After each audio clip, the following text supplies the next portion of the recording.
European Union countries, they are still battling over the ongoing migrant crisis. One official in the Czech Republic is blaming Germany. Meanwhile, Hungary declaring a state of emergency at its border with Serbia as the government deploys the army to the region there. And the overflow of refugees storming the European borders is raising alarm that President Obama's pledge to take in 10,000 Syrian refugees could be a big problem here at home. We just learned a few moments ago that Secretary of State John Kerry will be visiting London on Friday to discuss the crisis and possible solutions. But the big concern here is that opening up our borders to Syrian refugees could open us up to potential terrorists, something Jan Morgan, a Second Amendment expert who joined our show yesterday, warned about. Listen to this. This is not a humanitarian hand that President Obama is extending. It is an open door to an enemy invasion. And here's why I say that. You've got our own FBI has already stated publicly that we have an ISIS problem in America. The FBI has documented that there are ISIS jihadists located now in every single state in this country. And ISIS has already come out publicly and announced that they plan to exploit this Syrian refugee situation to plant jihadists in America.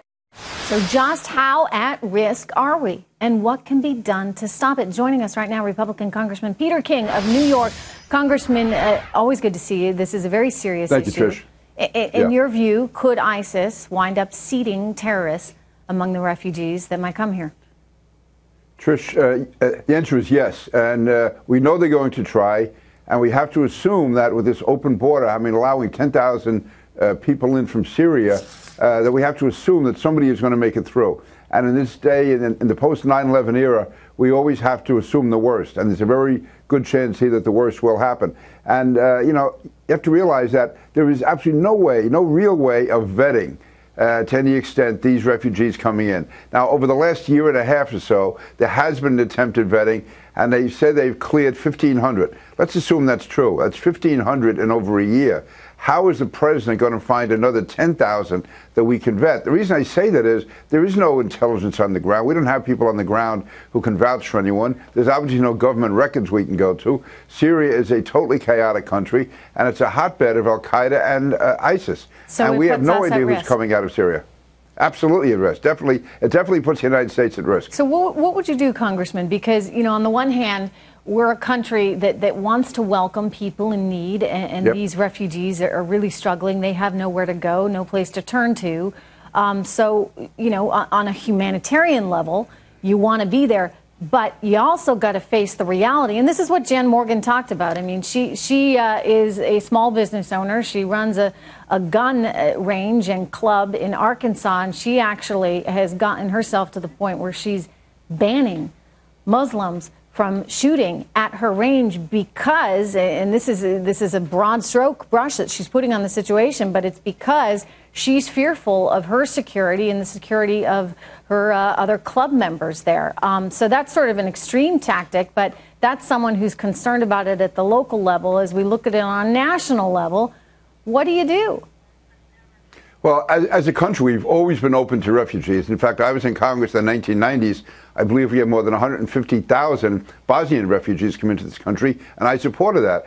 But in those situations, the refugees coming in were not a threat to the United States. Like people say that, you know, Jews were kept out during the 1930s when they were escaping Nazi Germany.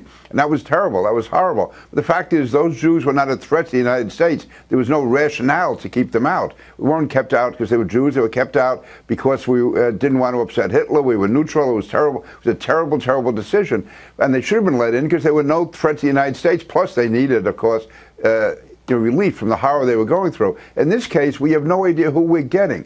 And a lot of these refugees, even, for instance, my understanding is a 3-year-old boy that was washed up onto the shore, which was horrible to look at. And it was a terrible disaster. It was. But he was not a political refugee. He and his family were living in Turkey.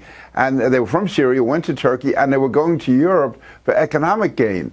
And, you know, you can understand that, but you open up all your borders not knowing who's a real refugee, who's coming for economic reasons, and who was affiliated with ISIS. And so right now, I would say, this goes back to, by the way, seal the border?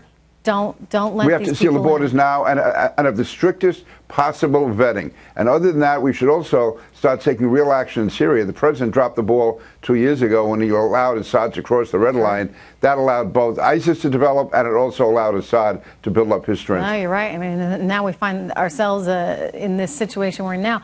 One quick question for you, Congressman. Where are the Gulf states in all this? Where's Saudi Arabia? Where's Jordan? Why can't they do more, given that this crisis is in their region?